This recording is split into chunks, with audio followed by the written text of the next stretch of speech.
Welcome to the new series UX Quizzes. In this series I ask you 5 questions per video and will answer all of them within 1 minute per question. Maximum 1 minute.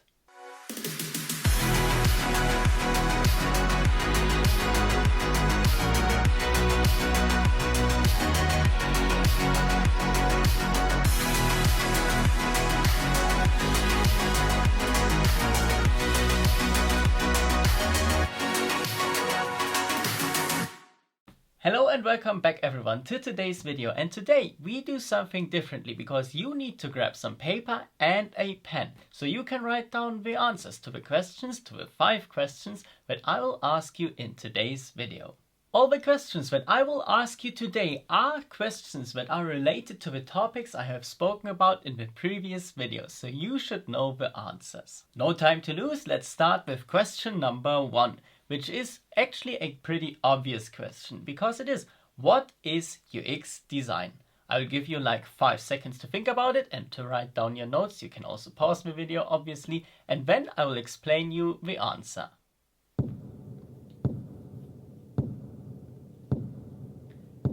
So let's come to the answer of that question, because it is actually really easy. User experience design is creating a solution that users rather want to have than being without it. And there are basically 3 key elements in there that you need to consider. The first one are the users and their needs. The second one is that you need some kind of a solution, whether it's a product, software or service, does not matter, but there needs to be a solution present.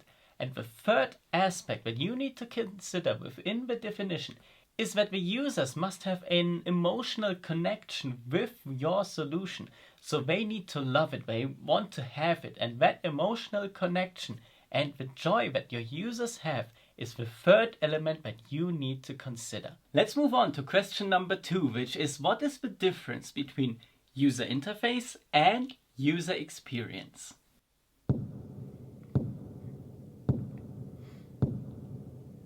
The first thing that you need to know about user interface and user experience is that the user interface is part of the user experience. The user interface is everything a user can interact with. So the user can give either input or receive output from the user interface. So therefore it can be elements like the keyboard of your MacBook, or it can be the screen of your MacBook, or any other hardware button as an input type, or a monitor as an output type.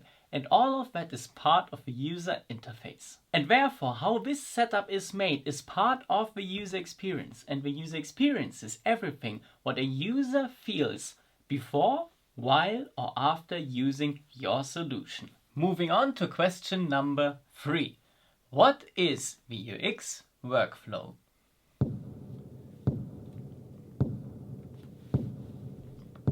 The UX workflow is an iterative design process, which is basically made up with 5 different phases. So you have the analysis phase at the very beginning. Then you have the prototyping phase. You have the visual design phase, the implementation phase, and in the very end you have the evaluation phase. So you can skip some of the phases depending where you are in the project. At the very beginning, you go from the analysis phase to the prototyping phase. Then you evaluate your solution, and then you jump back to the prototyping phase most of the time. Once your prototype, your concept has evaluated enough, you can jump one step further to the visual design, and you can evaluate the different user interfaces or the visual designs that you have created in the evaluation phase again. And once the visual design is properly set up too, you can move to the 4th phase, which is the implementation phase. And also after the implementation phase, you should do an evaluation again.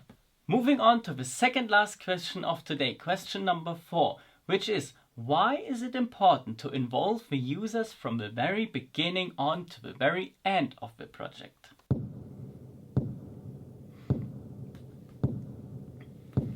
And the answer to that is also very easy again. Let's take the 5 different phases again.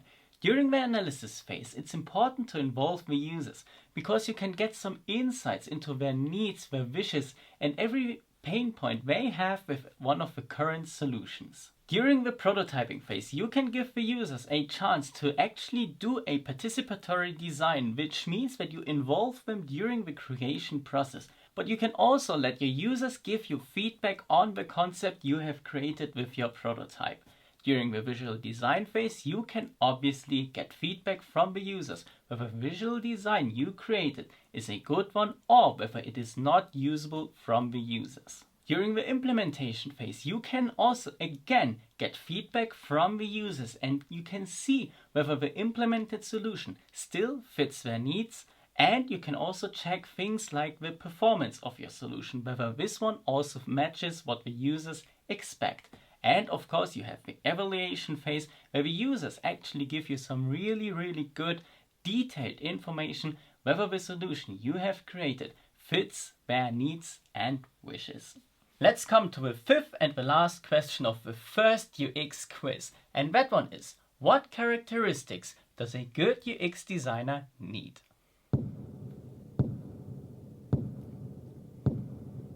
And I have spoken about the answer to that question in the previous videos also. The first point is that you as a great UX designer must have lots and lots of experience in different fields. Furthermore, you must be able to connect to people easily.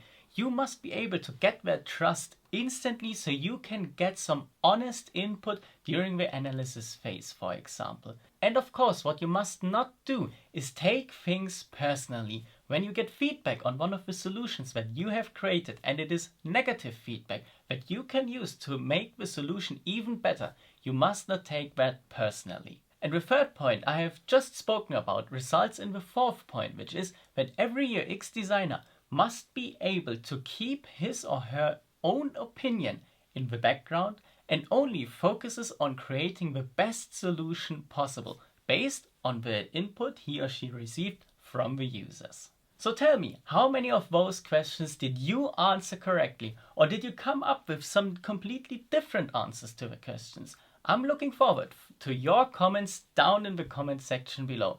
Thank you so much for watching. If you liked that video, please subscribe to my YouTube channel, turn the notifications bell on, and also hit the like button. And I'll see you on Tuesday.